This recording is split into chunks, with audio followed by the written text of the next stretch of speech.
All right, welcome back to MEP Basics. What we are doing now is the plumbing services. Now, the plumbing services is going to be in two. One, we're going to look at the drainage system, and then the second thing we're going to look at will be the cold and hot water supply system. Okay, so if you want to do this, just stay with us, and then let's do this.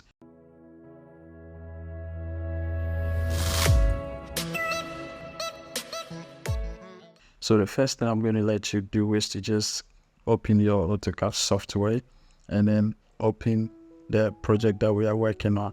Okay, so just go to, like I told you earlier, you just create a folder for plumbing, and then let's just click on the drainage system. And I'm going to walk you through the process again of doing the external reference, but just follow. Just type XR, enter, and then you click the drop down over here. So let me just bring here for you to see all. You click the drop down over here, okay, and then attach DWG. Once you click the drop down, you see attach DWG, and you're going to just do that. Okay, now let's just go ahead and then attach the architectural model. All right, so we're going to leave everything as it is. We'll attach a snow belly. So let's just do that. Okay, and you see that our architectural model is nicely attached over here. So this is it. Let's just go ahead and then put the sanitary fixtures in there. After that, we'll look at how we can go through the mathematics to, determine what pipe size is good for what. All right, so let's just go straight into it. Now, mind you, I am using the AutoCAD MEP software, so I'm going to make use of the AutoCAD, tool set and then the equipment that we have in there. If you are using a different version of AutoCAD or different trade or AutoCAD, it means you may have to create some blocks, to represent all of these things that we'll be talking about. If you are using the AutoCAD MEP software, if you place any equipment, you want to make sure that you come down here and then make sure that your display configuration is set to MEP design. Okay, and then when you come to this arrow, you're going to see that you can switch your workspace, over here. So now we are going to talk about plumbing, so I'm going to switch it to plumbing. This is going to activate the plumbing tool set, okay, and everything related to plumbing, so that we can make use of the fixtures and everything that we need so far as the plumbing system is concerned. Okay, so I'm just going to click the tools, okay, and this is going to activate the plumbing tool set for me. Everything is here, just one place. Okay, so the first thing I want to do is to place the kitchen sink. So I come straight to equipment, okay, and then I'll go down to plumbing. Let me just slow everything for you to know. I'll come to plumbing, and I'll come to sinks, and I'll look for a double sink for the kitchen. I'm going to choose the 800 by 525 millimeter double sink, and then I'll set the elevation to 800 millimeters. Okay, then I'm going to place this over here. Let me just say the middle, and then the rotation is going to be 0. Okay, that's that. So this is our kitchen sink placed right here. Okay, and let me go ahead and then we'll go to the bathroom, and in the bathroom we're going to have a floor drain, a base, so we're going to have a bathtub with shower, and then of course we're going to put some water heater over there. But let's go ahead and then place WCs and all of that. So in the same plumbing equipment folder, I'll now go to basin. Okay, I'll go for the oval basin, and I'll use the 525 by 475 mm, and I'll set the elevation to 850. Okay, depends on what the standard is. So I'm going to put the basin right here. Okay, and then the rotation is going to be 0. Okay, the next thing we're going to put over there will be the let's put a floor drain. I'm going to use the round floor drain, and I'm going to use the 125 millimeter round floor drain house, and I'll leave the elevation at what? 0. So let me just put the floor drain somewhere over here, and then I'll set the rotation to 0. Okay, let's go to sinks. No, we've placed the sinks already, so let's go to tabs. So I'll go with this bad tab, 750 by now. Let's do 800 by 1500, sorry. And we're going to leave the elevation at 0 because this is going to be on the floor. Okay. So I'll put it right there. Okay.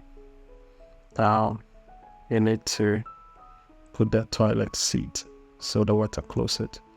I'm going to use that wall mounted flash valve type. Okay, you can choose whatever you want. That's going through, and I'm going to set the elevation to 380 millimeters. Okay, and there's a standard one.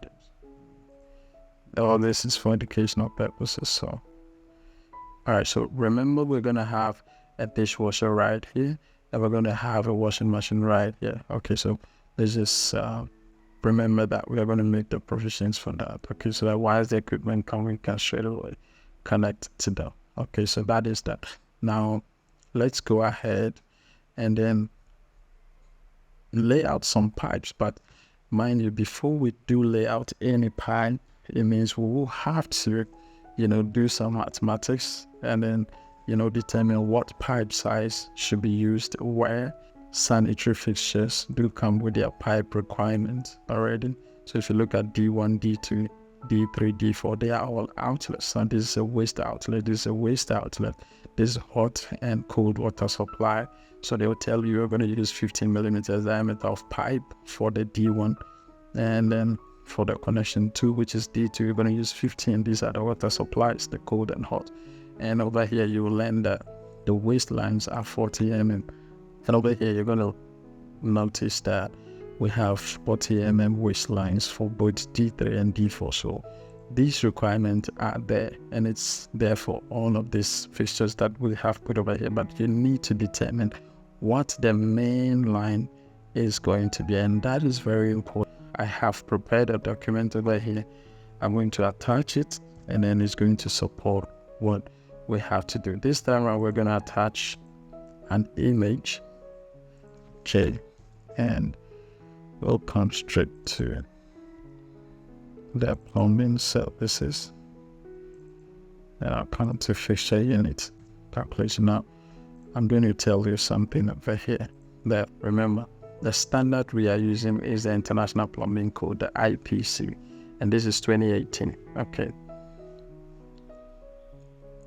and this is basically for our reference, you understand? So feel free to apply the right standard to whatever project is it that you are working on. So this is for the simple 2-bedroom apartment, MEP project that we're doing. So this is the drainage system sizing. Okay, and like I said, the method we are using over here is the fixture unit method. Okay, so if you look at the table over here, we have the type of fixture, the number of fixtures, the load factor, and then the total, fixture unit. Now, all of these is in the IPC code, and I'm going to attach all the documents for you to have a clear understanding of what we are talking about. So typically when you look at every type of fixed fixture in the IPC have a load factor, they're going to multiply with the number of fixtures that you have. So it's very easy. I'm going to show you all the tables and attach them, to the drawing files that I'm going to leave for you. So let's just quickly go through this. If you take a typical water closet, how many of them we have over here is just one, and we have bathtubs, just one. Basin on the lavatory, we have one. The floor drain, there is one. There's only one kitchen sink. There's only one dishwasher. There's only one washing machine that we're going to use over here. So the fixture quantities are known over here. Now, the load factor for the water closet from the IPC is 3, same as the bar tab is 2. So you just multiply the load factor by the number of fixtures. Okay, let me quickly open the standards for us to have. So typical for, let's say, dishwashers. All right, so this is the IPC table 709.1, and this is what we call the fixture unit calculation table. So typical for an automatic clothes washers for residential facilities, the load factor is 2. If you take a bathtub with or without shower, okay, the load factor is 2. And if you take a dishwashing machine, the load factor is 2. And floor drains, kitchen, you see all their load factors right here. So what we are putting on the table isn't so alien to us. They are backed by standards, and I'm going to attach all of these standards to what we are doing. So like I said, you need to multiply this and then you put the total together. That is going to give you the total fixture unit, and you're going to use this total fixture unit to select the maximum pipe size, the main pipe size that you need to send your entire drain to the public drain system. You understand? So when you look at table 710.1, the main drainage line is supposed to be 75, but I'm going to show you something over here. Let me attach the PDF again, the other table. I'm going to show you something right here. Now, remember that we had 14 total fixture units. We don't have 14 over here. So the next figure we can use is 36.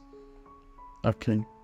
And the pipe that, and let me say this, that we are using a 1/8 inch slope, which is equivalent to 1%, slope. So that is basically why I'm using this column. Okay. And the pipe that corresponds to this 36 is, if I had gotten something between 36 and 180, okay, I would have chosen the highest value. Okay, let's say I had 50 or 60 total fixture unit, I would have gone for 180. You always have to go for the bigger, value. So that's very important to know. So because I don't have 14 over here, I'm going to go for the 36. That's the closest one to 14. Okay, so I'm going to go for the 36. All right, but there is something happening here. Let me show you. Now,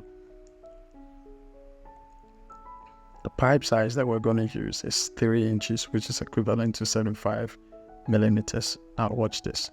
When you come to the sanitary fixtures that we left over here, now, if I click on this with a closet, okay, and I come to equipment, you realize that D1 is the water supply, and then D2 is the waste. That's all that, if you like, the soil, line. Okay, so let's go to D2 and find out something. Now, when you come to D2, the pipe size over here is 80 millimeters. Now, the code, the standard says that you cannot have a main line to be smaller than an outlet, a fixture outlet size. You understand? What basically this is saying is that if I have a fixture or sanitary fixture, okay, that has an outlet of say 80, I cannot have a 75, mm pipe as the main line. It's way bigger than that. Okay, so it's important to go to the next pipe size on the standard table. So from 36, the next place we can go to is 180, and the pipe size that corresponds with it is 4 inch, which is equivalent to 100 millimeters. So it makes a lot of sense. 100 is bigger than the 80 that we saw over there. So that is basically what I wanted you to understand. So now that we know we are going to use 100 as the main drainage line, all right, now we know the main drainage size that we have to use to collect all our drainage to the public drain. Okay, or we can now go ahead and then start to draw some pipes. Now I'm going to leave you here. Then in the next video, I'm going to show you how we can lay out these pipes and then add the actual and required fittings to them to meet the standards that we are working with. So thank you very much for staying, and I'm going to see you in the next video. Bye.